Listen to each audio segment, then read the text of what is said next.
Good evening, ladies and gentlemen. We welcome you to the second session, I believe, of the Shakespeare Symposium. My name is Richard Lowett. I'm the chairman of the History Department. And can you all hear me? Is this thing working? No.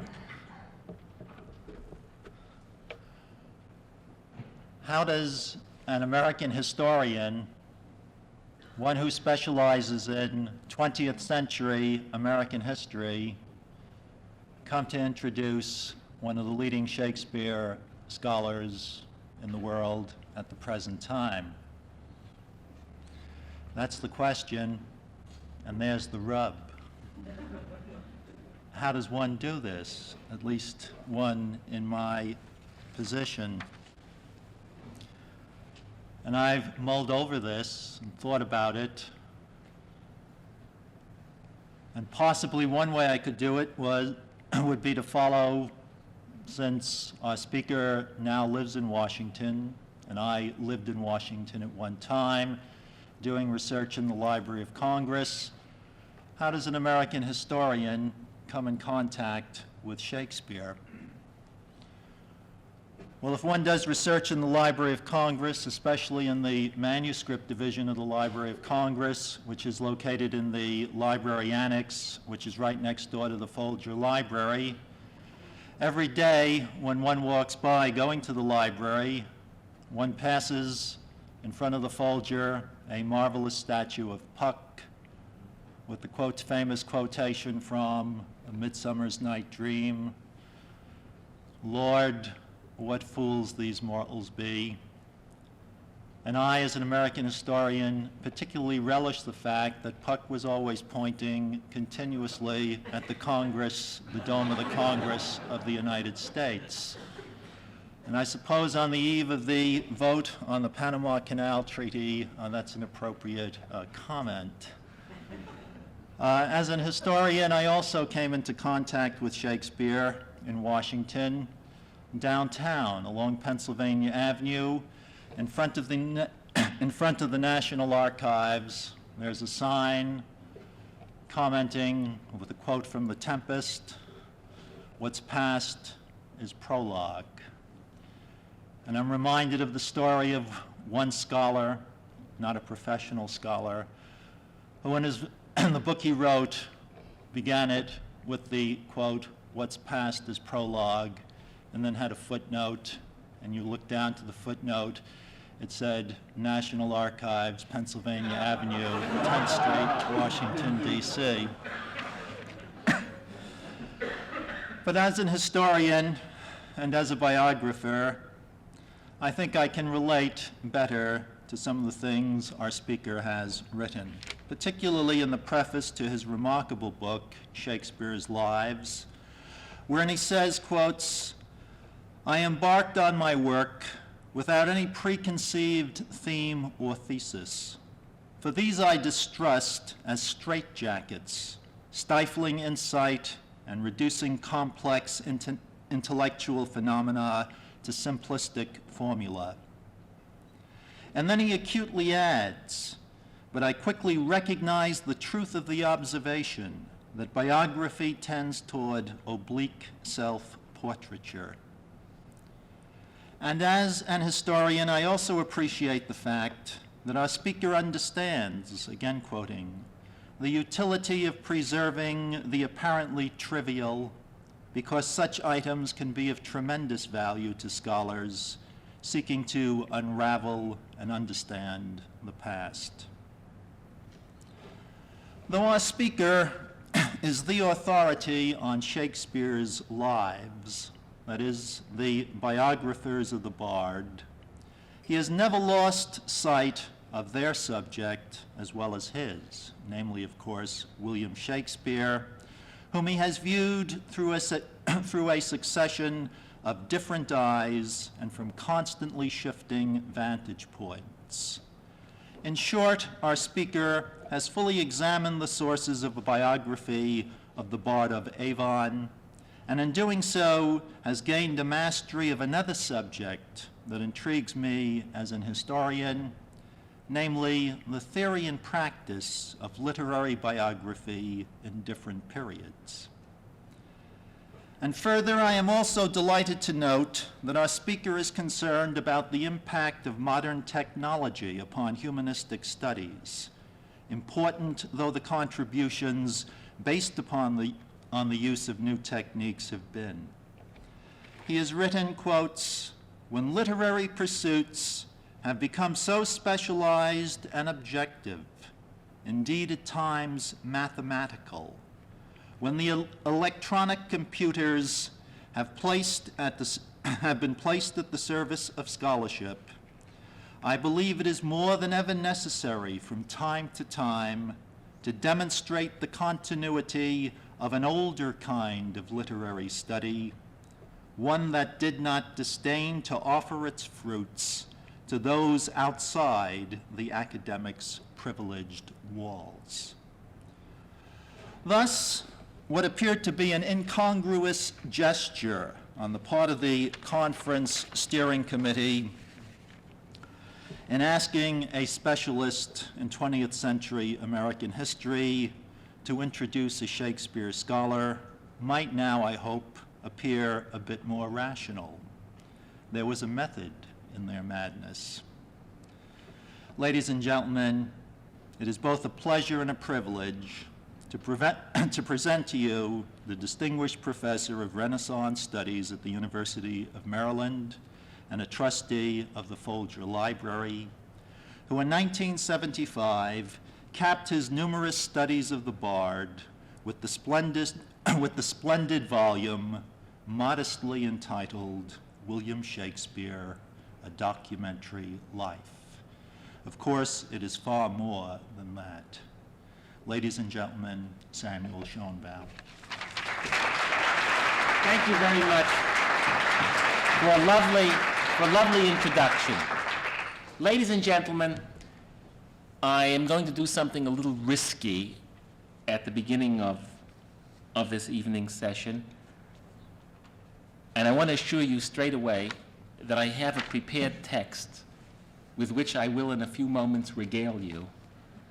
But I'm going to indulge myself by telling you a longish, give me 5 minutes, and perhaps seemingly pointless anecdote, but I can scarcely restrain myself from doing so. Something very interesting happened to me this morning on the way to Ames, and I'll beg your indulgence for a few moments while I tell you about this, because it's been a remarkable experience for me, and a very personal experience, and it's not in the paper because it only happened this morning. But I was in Washington this morning and caught my flight from National Airport to O'Hare, changed planes, and to Des Moines. You know the route, many of you, I'm sure. While I was in the airport, fearful of being bumped, because that wouldn't be very nice for you here this evening, and it was a very crowded flight and so on, I tried to get myself a copy of the New York Times to pass a couple of fretful hours, and I met a gent in the airport who was holding a copy of the New York Times. I said, "Where do you get a copy of the New York Times?" And he told me where, and I was off to get one, and then he came after me and said, "Look, I can give you my copy," and he had a few copies of the New York Times in hand, which rather surprised me. But I want to remove first one page from this newspaper. And so he removed a page from the newspaper, and that was a page that had a story that began Ames, Iowa. And I said, "Well, that's very interesting. I'm going to Ames this morning." He said, "Well, I live in Ames," and so on. And it turned out that this newspaper article in the New York Times was a rave notice for a restaurant in Ames, Iowa. The restaurant is Aunt Maud's.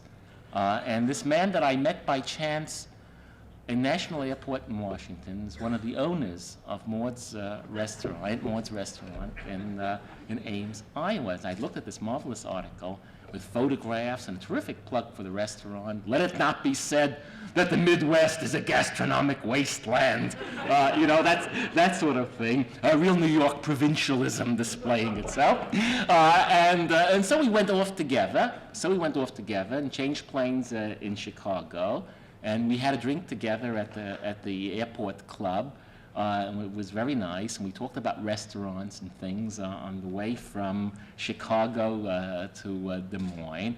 And I said, you faced me with the most delicate social situation I think I've ever encountered in my life, because I'd very much like to have a meal at your restaurant, so celebrated as it is today in the New York Times. But how do I suggest to the hosts who will undoubtedly be taking me to dinner this evening that I would very much like to have a meal at this restaurant? I really can't do anything about it. He said, no, I'm afraid you can't. There'll be another time, another visit. I'm sure you will get to Aunt Maud's and so on. Well, then I arrived, very graciously received, and off we went to dinner. And of course, it was Aunt Maud's.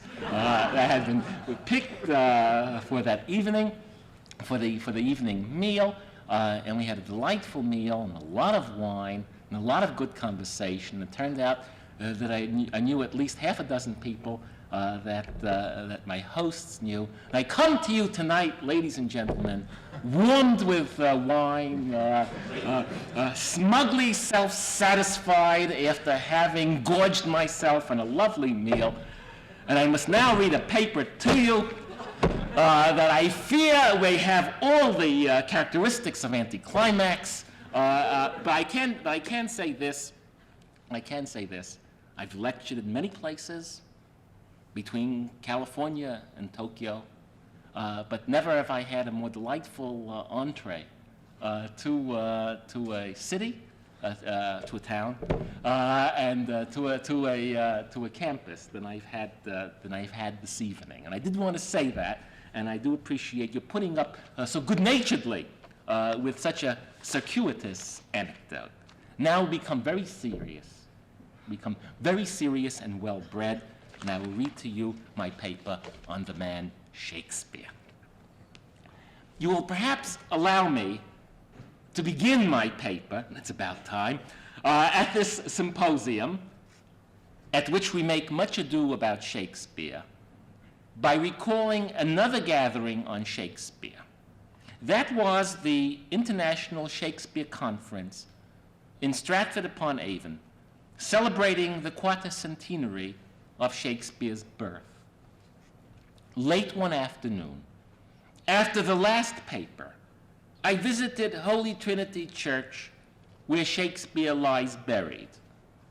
There I paused before the monument executed by Gerard Jansen, a Dutchman, in excellent Jacobean Renaissance style, with its skull, a memento mori at the apex, cherubs on either side of the cornice, and between the two columns, the effigy of Shakespeare himself, in the act of composition, with a quill in his right hand. The monument commands little admiration for its aesthetic qualities, but as the bust is one of only two authenticated likenesses of Shakespeare, it must hold a special interest for the biographer. Its history, too, the history of that bust in Holy Trinity Church is instructive. When originally installed, sometime before 1623, it was colored, as funerary sculpture was in those days. Edmund Malone in the 18th century managed to have the lively flesh tones painted white. More than once, the monument has been repaired. An early visitor removed the poet's stone pen, which he holds in his right hand, and carelessly dropped it and broke it. Shakespeare has held a replaceable quill since. In 1973, vandals removed the bust from its niche and did some damage to the monument. I was invited to view the bust during its temporary indisposition. how forlornly this uninspiring icon rested, naked on the church pavement. But of course, for pilgrims, the associations it stirs make their visit memorable. In the splendid old church with its picturesque setting, William Shakespeare was christened on the 26th of April, 1564, and 52 years later, buried. In the same church, Shakespeare's brothers and sisters were baptized, and also his own offspring. There, his daughters married. In the churchyard, his father and mother were laid to rest, although their graves no longer have identifying headstones. Above Shakespeare's own grave in the chancel appears the familiar stanza, familiar lines. Good friend, for Jesus' sake forbear to dig the dust and close it here. Blessed be the man that spares these stones, and cursed be he that moves my bones. Some enthusiasts, unintimidated by this malediction, have invaded the sanctuary secretly by night with shovel and pail, seeking, like pirates after treasure, the poet's bones, or cryptic messages, or elusive manuscripts. Rumor holds that in the 18th century, Horace Walpole offered a 300-pound reward for Shakespeare's skull. If so, he was, like all others, disappointed. Shakespeare's remains must have long since decomposed. In the 19th century, the earth over his grave caved in as workmen were digging an adjoining vault. And the sexton is quoted as saying that when he peered in, he saw neither coffin nor bones, only a little moldering dust on the dank floor. Most of these facts and reports I did not yet know when I paid my visit to Holy Trinity Church in September 1964. But that occasion, which I have more briefly recalled in the preface to my Shakespeare's Lives, for me constituted what I can only describe as a quasi-mystical experience.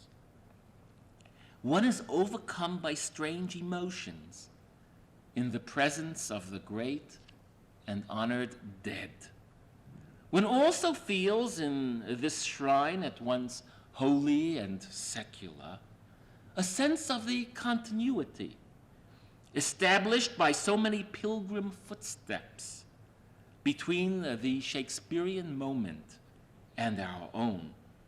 In any event, this experience led me to set aside the work I then contemplated on Shakespeare's contemporaries in order to devote my energies to a biographical pursuit, a search for the man Shakespeare. This has now engaged me for 13 years. Though it has so far yielded 3 books, the end is nowhere yet in sight. This may seem an odd way for a grown man to pass his time. After all, what do we know about Shakespeare? We are told that all the facts can be put on a postcard and still leave room for the address. Or to put it another way, and I quote, all that is known with any degree of certainty concerning Shakespeare is that he was born at Stratford-upon-Avon, married and had children there, went to London, where he commenced actor and wrote poems and plays, returned to Stratford, made his will, died, and was buried. There you all have it in one sentence. This statement was made by an eminent Shakespearean, George Steevens, in the 18th century. He exaggerated then, and we have learned much since. But whatever the state of knowledge, the subject clearly engages interest. Last autumn, I was invited to talk about Shakespeare the Man in places as far-flung as Sendai in Japan, where I was told by a Japanese that nobody comes, and Harrow School in Middlesex, where Dr. Watkins, our previous speaker, spent so many years. The subject has attracted attention in the theater, as well as in the academy. The West End in London has recently seen a revival of Edward Bond's play Bingo, dealing with Shakespeare's life after his retirement from the stage. Bond's play centers on a crisis in the town of Stratford, where Shakespeare was born and where he passed his last years. During this latter phase, several powerful local landowners moved to reorganize the agricultural life of the neighborhood by converting small farms run by tenants into large expanses of pasturage used for sheep grazing and surrounded by ditches and hedges. This development is known in agricultural history as the enclosure movement. It affected people's pocketbooks by dispossessing the poorer farmers and adding to the wealth of the already rich landholders. And so naturally, it aroused fierce emotions. Shakespeare, as one of the men of property and influence in the affected fields, was drawn into the controversy. His cousin, the town clerk Thomas Green, whose property was also involved, sought Shakespeare's advice. We know this from Green's diary, which is preserved to this day in the Stratford Records Office. Bond's play Bingo dramatized Shakespeare's response to this challenge in the ordinary daily life of the town in which he lived. He depicts the dramatist who had sympathized with the poor naked wretches in King Lear as siding with the ruthless landholder, William Coombe, for the sake of increased profits, even though, as a result, the poor rolls would be swelled with the names of the dispossessed. In a crucial scene in Bingo, Shakespeare, after driving a strict bargain, signs the document that signifies his acquiescence in the scheme of the rich property owners.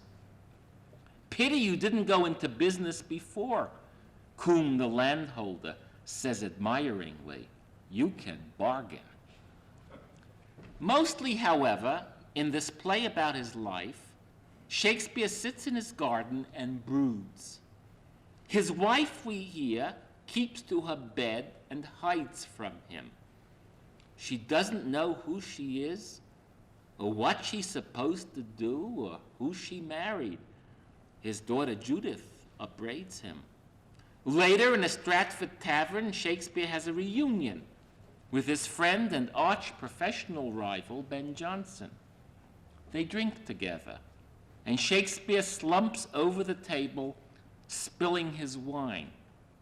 The great poet and playwright of the English stage moves through Bingo like a sleepwalker, depressed and dissatisfied with his achievement, which, however great as art, did nothing to alleviate the poverty, cruelty, and injustice of his world. At the end of the play, Shakespeare ends his life by swallowing poisoned tablets. The last despairing words of the author of Hamlet, Othello, and Macbeth are, "Was anything done?" Repeated 3 times, these words, "Was anything done?" have a resonance that would not be present if spoken by any other dramatized historical character. When the performance was over, and the well-to-do and well-educated middle-class audience was leaving the theater to stroll into the mild London night, I eavesdropped shamelessly on the comments of the spectators. Several said they had not been aware that Shakespeare's last years were so sad.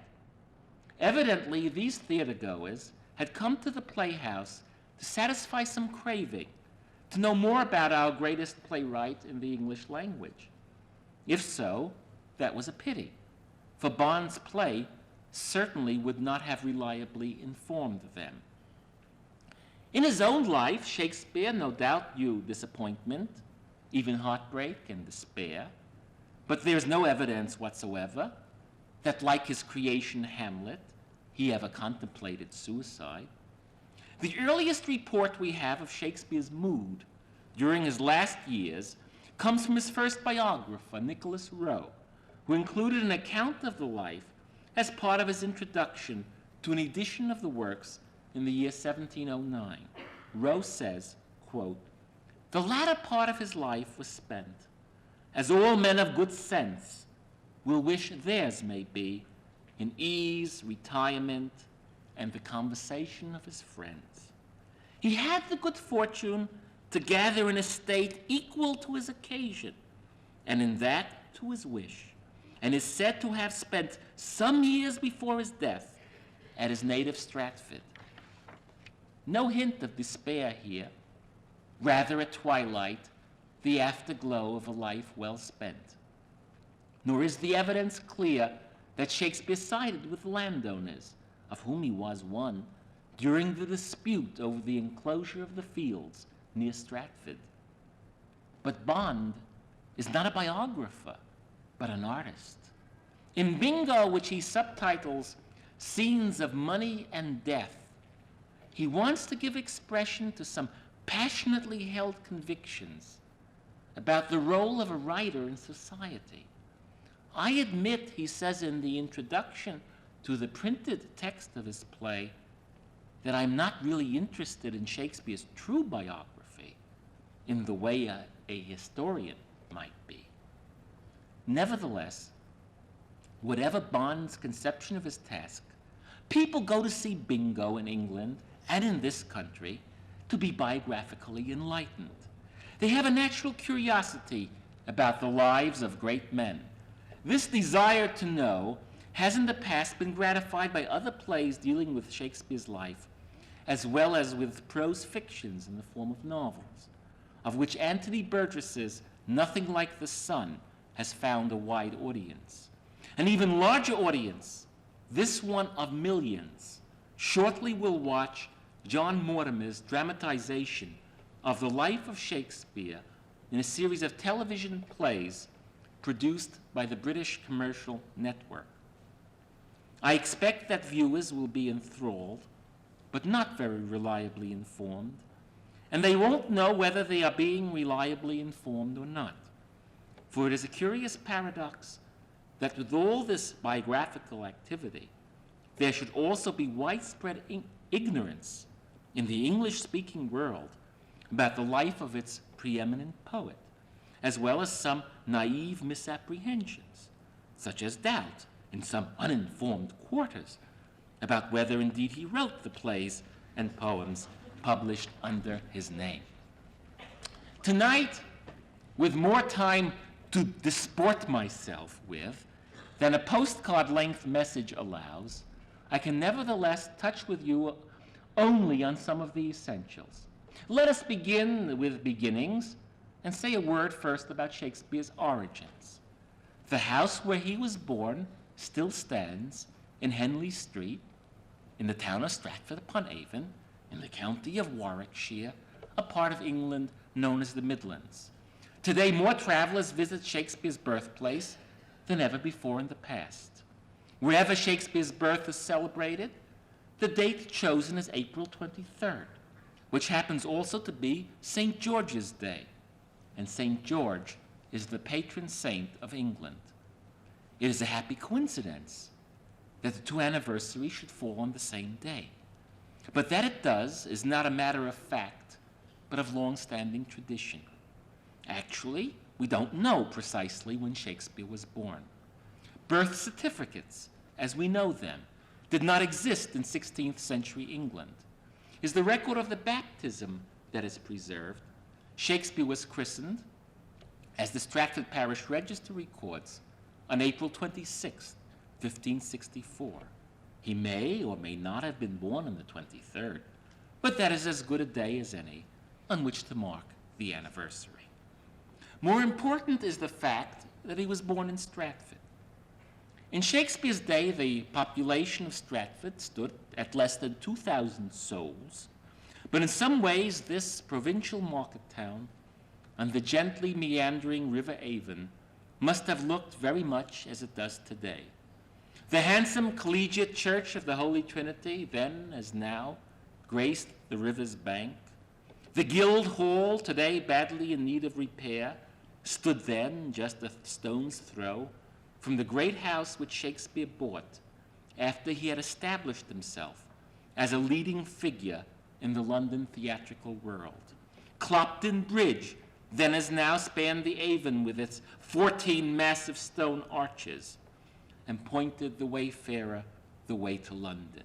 Shakespeare himself crossed this bridge on his way to and from the capital.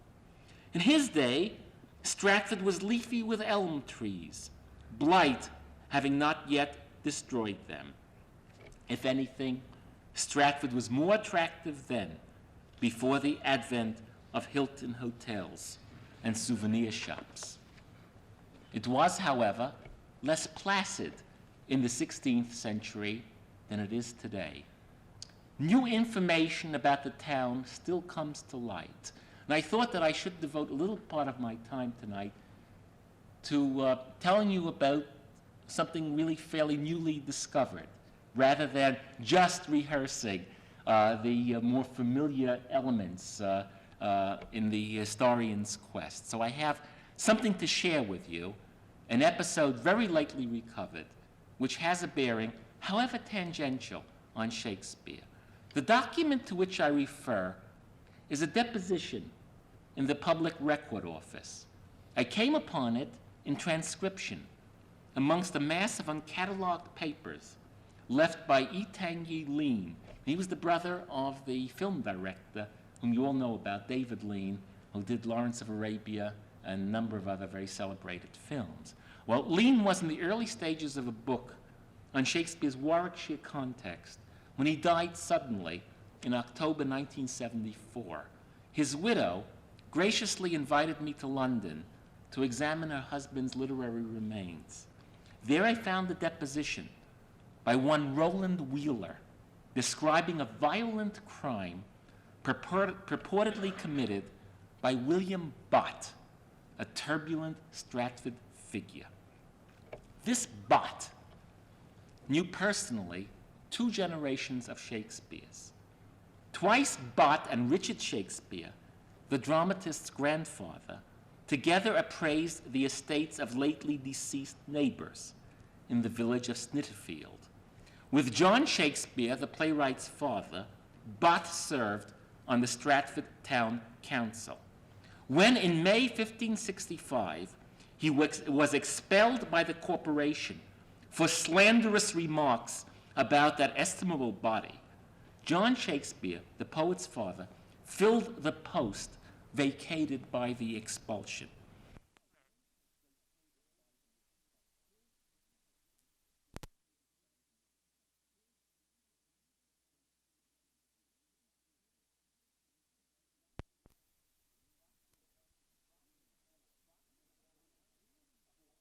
Harper, Bott was a man clearly void of all honesty, fidelity, or fear of God, and openly detected of divers great and notorious crimes, as namely felony, adultery, whoredom, falsehood, forging, etc., etc., etc. I like to refer to his impact on the community as, if you will forgive an unforgivable pun, botulism. By an elaborate stratagem, the Botts assured themselves of the lands of this Harper, the son-in-law, in the event that his wife, Bott's daughter Isabel, should die childless. The fact that Harper was a minor at the time facilitated Bott's machinations. The stage was now set for the murder, which is described by an eyewitness in the deposition that I found amongst the lien papers. There was this deposition in court by this man who claimed he was present when this murder took place. The language of this document is typical. It's a dry, legalistic language, but the content is, I think it's fair to say, truly horrendous now. The said bot, there's always the said this and the said that. The said bot, having in this wise this is the quotation, having in this wise forged the said deed, and so conveyed the said lands, the said bot's daughter, wife of the said John Harper, did die suddenly and was poisoned with ratsbane, and therewith swelled to death. And this deponent knoweth the same to be true, for that he did see the wife of the said bot, in the presence of the same bot, delivered to the said Harper's wife in a spoon, mixed with drink, the said poison of ratsbane to drink, which poison she did drink, in this deponent's presence. The same William Bott, by and at that time, leaning to the bed's feet. And this deponent saith that after the wife of the said William Bott had so given the said drink to the said Harper's wife, the said Harper, and this deponent did see her lay a thing under a green carpet. This thing was the deadly ratsbane. The Stratford Register records the burial of Isabella, wife of John Harper, on the 7th of May, 1563. So according to Rowland Wheeler, William Bott murdered his own daughter. Now, you will be wondering what connection this sensational event has with William Shakespeare, who, after all, had not even been born in 1563. I suppose it might be said it gives us another angle on Stratford, this town of the Hilton Hotel, and the picture postcard shops. There's a lot of very turbulent life that was going on there in this period. But the true connection is to be found in the house where the poison was allegedly hidden under the green carpet. For in 1563, William Clopton, a young gentleman newly come into his patrimony and pressed for money, gave up the title of New Place to William Bott. The latter had resided at New Place, that's the name of the house, for several years before acquiring it. The murder, if Wheeler's is a true account, almost certainly took place there. It is a murder of kin by poison for the estate, and so has some of the mythic residents of Hamlet. The handsome five-gabled house called New Place, the second finest in Stratford, was purchased some 30 years afterwards for £60 by a playwright of rising prosperity. Shakespeare bought New Place in 1597. It had by then long since passed from Bott to the Underhill family. In July, the seller of the house, William Underhill, a subtle, covetous, and crafty man, as a contemporary summed him up, died mysteriously at Fillingley, not far from Stratford, after orally bequeathing all his lands to his firstborn son, Fulk Underhill. In 1599, this Fulk Underhill, still a minor, was hanged at Warwick for poisoning his father. Thus, associated with the fortunes of New Place, Shakespeare's house, we twice have murder of kin, a father of his daughter, and a son of his father, by poison, for the estate. So one wonders, during one of his periodic flights from the busy life of the capital and its bankside theaters, as Shakespeare tended the flourishing vines and the great garden of New Place, and Hamlet was beginning subliminally to take form in his brain, did he ever pause to think of his house and its heritage? However this may be, his town evidently mattered a great deal to Shakespeare. He maintained his ties with it. Other dramatists of the Elizabethan age hailed, like him, from the provinces. Take the so-called university wits. Robert Greene, today best remembered for his deathbed attack on Shakespeare as an upstart crow, came from Norwich, this Robert Greene. George Peele came from Oxford. Christopher Marlowe, certainly, and John Lilly, probably, from Canterbury. These contemporaries or near contemporaries of Shakespeare, all like him, gravitated to London, which then as now offered unique opportunities in the arts. But all, unlike Shakespeare, more or less severed their ties with the provincial towns of their origin. Lately, we have been much concerned with roots. Shakespeare nurtured his. An early memorialist, John Aubrey, in his Brief Lives, tells us that Shakespeare was wont to go to his native country, that means his native county, once each year. This is probably true enough. In Stratford, Shakespeare's children were born and reared. There they married, themselves had children, died, and were buried. In Stratford, Shakespeare invested in houses and land. There he drew up his will using the services of a local solicitor and remembered his friends and neighbors who were ordinary townsfolk. After he died and was buried in the chapel of Holy Trinity, the monument was erected there to honor him, perhaps as much because he was a leading citizen of the town as for his distinction as a dramatist and poet. The surrounding countryside, with its woods and flowers and fauna, makes itself felt in his writings. Unlike his contemporaries that I have mentioned, he did not succumb to the bohemian allurements of the metropolis. They died younger. Robert Greene in Pitiful Squalor, and Christopher Marlowe in A Violent Brawl.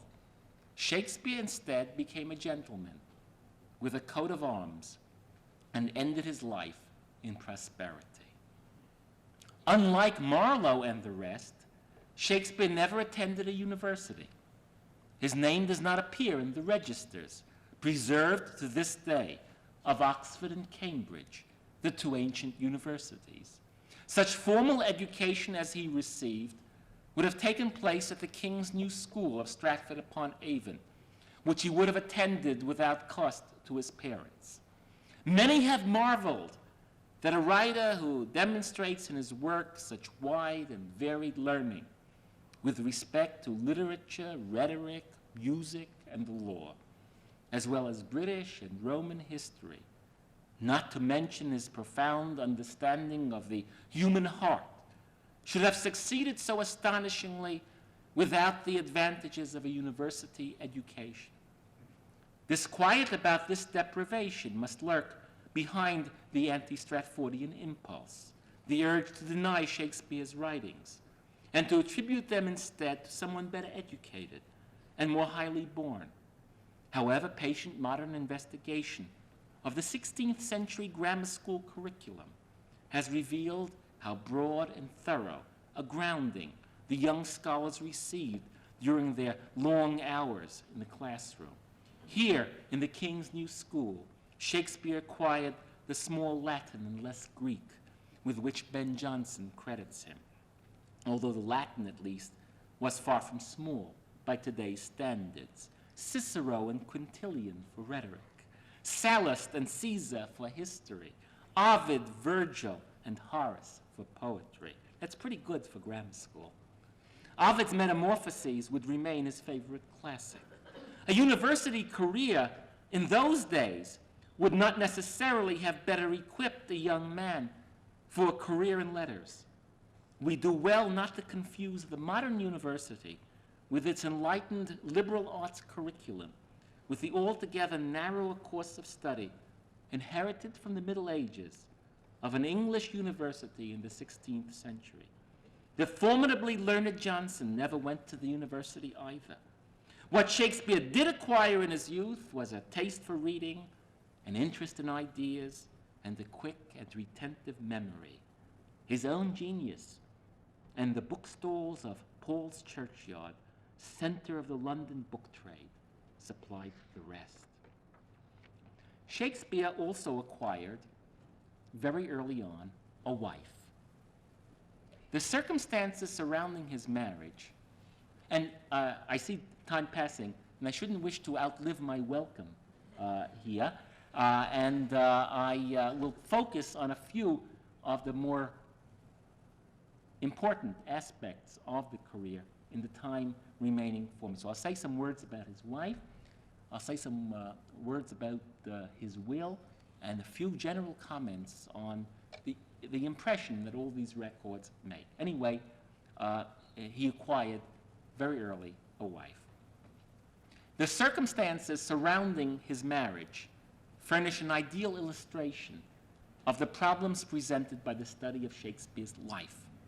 In those times, a marriage license was not normally required to certify a legally binding union. All that was needed was the proclamation of the banns in church on 3 successive Sundays or holy days. But with Shakespeare's marriage, there were special considerations. He was only 18, and therefore subject to the laws affecting minors. And his bride, some 8 years older than he, was pregnant. I have heard learned specialists refer to Shakespeare's marriage license, but in fact, no such document now exists, although in this special case, a license would have been required. Instead, we have a marriage license bond dated 28 November 1582, in which 2 farmers from the bride's neighborhood swore to indemnify the Bishop of Worcester or his ecclesiastical officers in the event that any legal action arose from the granting of the license. These sureties, or bondsmen, were friends of the bride's family. Her name is given as Anne Hathaway of Stratford, although she came from the village of Shottery, which was in Stratford Parish. This bond grants a special dispensation for the couple to marry with only 1, instead of the usual 3 readings of the banns. Now, the day before this marriage license bond was furnished, the clerk of the ecclesiastical court recorded in the bishop's register the granting of a marriage license to William Shakespeare and Anne Whately, not Hathaway, but Whately of Temple Grafton. We know from other sources that Shakespeare married Anne Hathaway. These curious circumstances have given rise to a good deal of confusion and misunderstanding. Biographers, in the first instance, have noted that only the bride's interests were represented by the 2 bondsmen. What of the young groom, a mere youth of 18? Was this then a shotgun marriage, with the unwilling boy helpless before irate parents and their brawny yeoman supporters, sacrificed for passionate indiscretion one summer night in the fields near Stratford?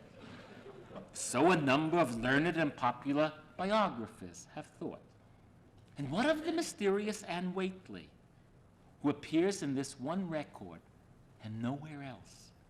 Was she Shakespeare's true, chaste sweetheart, the maiden he yearned to marry, and was indeed about to marry when the Hathaways made their move? And I'm merely paraphrasing what a number of biographers have said. But William Shakespeare could not have married Anne Hathaway without his father's consent. So the law, protective of minors, provided. And it was customary for the guarantors of such marriage bonds to be friends of the bride's, not the groom's family. For unmarried heiresses, rather than their prospective husbands, stood most in need of legal safeguards against unscrupulous fortune hunters. As for Anne Whately, about whom so much ink has been spilled, it is my unromantic conclusion that she probably never existed, but was merely created by an erring clerk's careless substitution of a name. He had been seeing Whately's earlier that day, and they were much on his mind. By a process of unconscious association with which we are all familiar, he carelessly exchanged one name for another. The bride's pregnancy indeed presented a problem. Her condition called for matrimony as early as possible. Yet the church prohibited the asking of the banns during certain seasons, and we know the dates. In that year, it was from December 2nd until January 13th. The Shakespeare marriage documents date from late November of that year. The couple had missed the last opportunity for proceeding with their marriage in the customary way, hence the necessity for a special dispensation. To sum up, there is no evidence that Shakespeare at this stage of his life had any sweetheart besides Anne Hathaway. Later in his sonnets, he would express in impassioned lyric verse his tortured love for a dark lady, but she had not yet made her appearance when Shakespeare was courting Anne, nor is there any evidence that he married his Anne unwillingly. In 1583, just 6 months after the wedding, she gave birth to a daughter, Susanna. Less than 2 years afterwards, she bore her husband twins, a boy and a girl. Hamlet and Judith Shakespeare were baptized on February 2nd, 1585. Thus Anne had given William a male heir. But was the marriage happy? The old proverb holds, marry in haste, repent at leisure. Did he repent his or hasty marriage? So the biographers go through the works, and look for references to marriage and attitudes toward marriage of couples of unequal age. The course of true love never did run smooth, but either it was different in blood, or else misgraffed in respect of years. Oh, spite too old to be engaged, too young. Or, let still the woman take an elder than herself. So wears she to him, so sways she level in her husband's heart. For boy, however we do praise ourselves, our fancies are more giddy and unfirm, more longing, wavering, sooner lost and won than woman's are. I think it well, my lord. Then let thy love be younger than thyself, or thy affection cannot hold the bent. And how does Shakespeare feel about premarital sex? If thou dost break her virgin not before, all sanctimonious ceremonies may with full and holy rite be ministered, no sweet aspersion shall the heavens let fall to make this contract grow, but barren hate, sour-eyed disdain, and discord shall bestrew the union of your bed with weeds so loathly that you shall hate it both. But the difficulty, of course, is that these passages, and others that are similar, occur in plays, not in autobiographical memoirs, and the writer does not speak with his own voice, but with the lips of the figments of his dramatic imagination. How can we safely say that the sentiments I have quoted represent Shakespeare's own views? The theater is, after all, a public forum. A playwright always creates with his audience in his mind's eye, and the opinions his characters express cater for that audience and also for the necessities of the dramatic context. The play requires that Prospero, whom I've quoted, behave as he does. However, Shakespeare may have felt about his daughter's behavior or his own 20 years earlier. Shakespeare's sonnets are more intimate. and perhaps we may there feel on safer ground in discerning reflections of his personal predicament. With this key, Wordsworth said of the sonnets, Shakespeare unlocked his heart. As they deal in part with an intense and intensely unhappy liaison with a woman apparently herself married, these sonnets suggest that the marital bed was for Shakespeare not always a contented one. But in these poems, too, experience is shaped by the poet's transfiguring imagination. And it is at our peril that we read the sonnets as a straightforward personal document.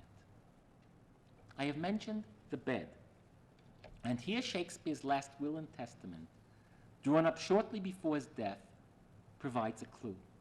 The will contains only one reference to the woman Shakespeare had married some 30-odd years previously.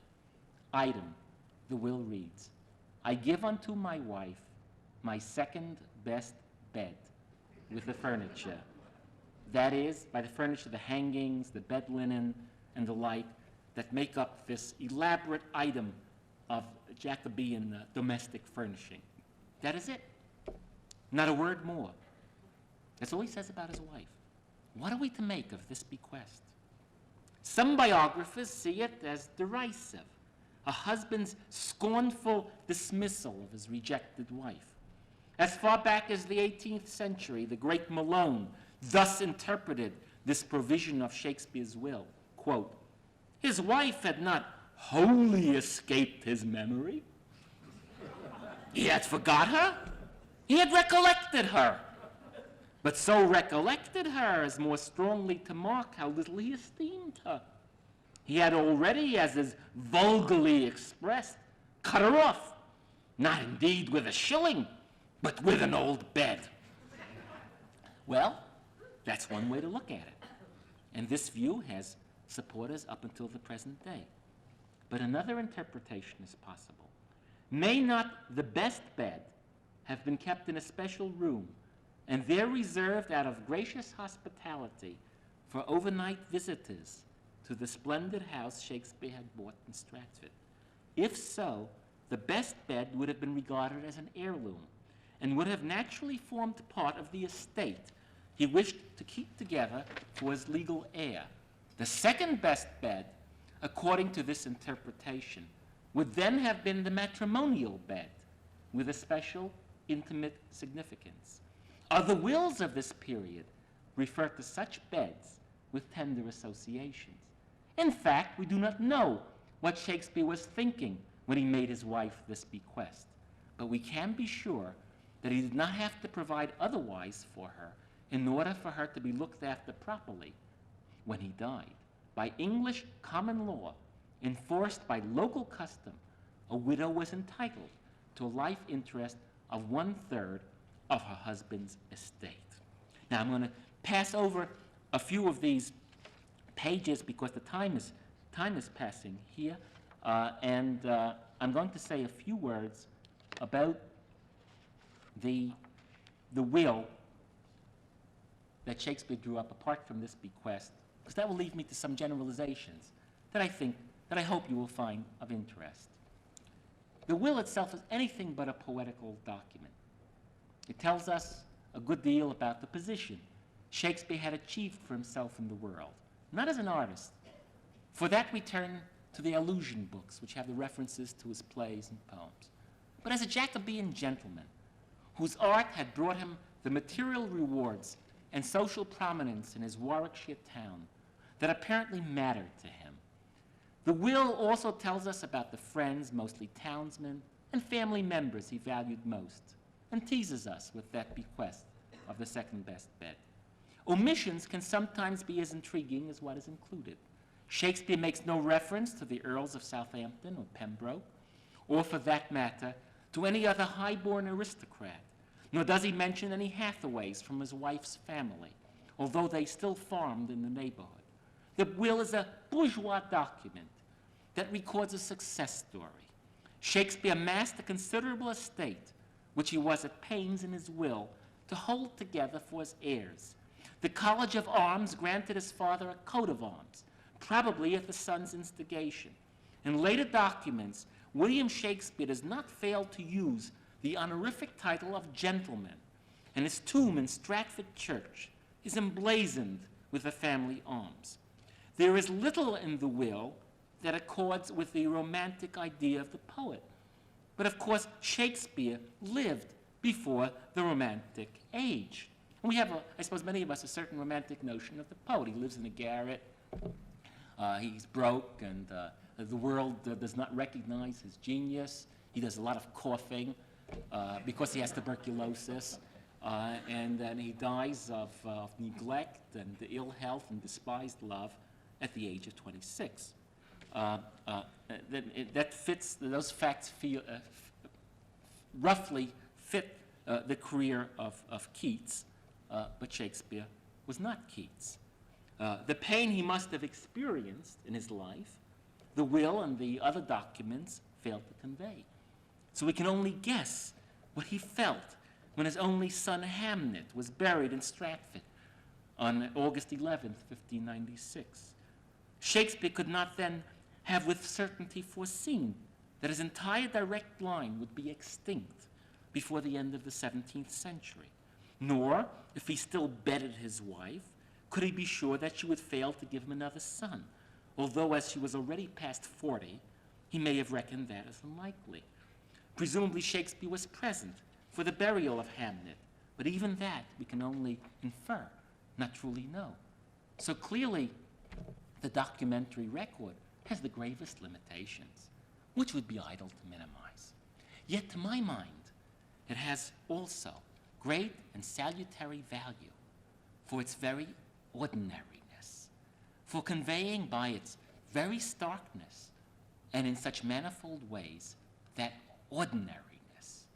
Shakespeare must have been in so many ways like other people. His personality, when he rubbed shoulders in the taverns with the wits and witlings of his day, made no such impression as did Ben Jonson's, which was so forcefully assertive. Dr. Stanley Wells has recently acutely observed that Shakespeare must have been a great listener rather than a great talker. He spoke in his art. But surely the ordinariness belongs to the fabric of the achievement. For his plays express more profoundly than any that Jonson or the others wrote fundamental human relationships between parents and children, and husbands and wives and lovers. Never mind that he found literary inspiration in Ovid or Plutarch or elsewhere, or that blue blood courses through the veins of his dramatis personae, or that he chooses for his settings Ephesus or Illyria or Rome. The men and women he portrays experience such passions as he himself must have known. Hamlet's melancholy, Lear's rage, and Macbeth's ambition do not owe their essential being to literary sources, although we know the sources that Shakespeare consulted. And if the documentary record fails in most particulars to express what was extraordinary in the life, it does in one respect do so, for it reveals strikingly Shakespeare's professional commitment to the stage, first to the Lord Chamberlain's men when they played at the theater, then to the same company when it became known as the King's Men and performed at the Globe and Blackfriars. Shakespeare served his company as actor, playwright, and shareholder for a very long time. That professional loyalty reminds us, as we continually have to be reminded, of the special nature of Shakespeare's literary achievement. It also helps to explain why he presumably took no interest in giving his unpublished plays the permanence of print. He must have felt that when he had presented his plays to his company and they were performed by them on the stage of the Globe Playhouse, he had thereby fulfilled his creative role as an artist. These facts do not, however, help us in fathoming the deep inner wellsprings of genius. Shakespeare could have had such a career as I have described and been merely competent, but he was extraordinary as well as ordinary. How does the biographer bring into conjunction that which is ordinary, the life record of births, marriages, professional activities, and acquisition, with what is surpassingly unique? To such an assimilation, a documentary life cannot aspire. Maybe a critical biography will one day furnish the kind of synthesis to which our own age is entitled. Meanwhile, we can perhaps best conclude our necessarily highly selective survey of some of the outstanding questions by paying tribute to the artist whose genius has brought us together for this agreeable symposium. Hemmings and Condell, Shakespeare's fellow actors with the King's Men, and the editors who brought together the first collected edition of his plays, described their task as a labor of devotion, undertaken, quote, without ambition either of self-profit or fame, only to keep the memory of so worthy a friend and fellow alive.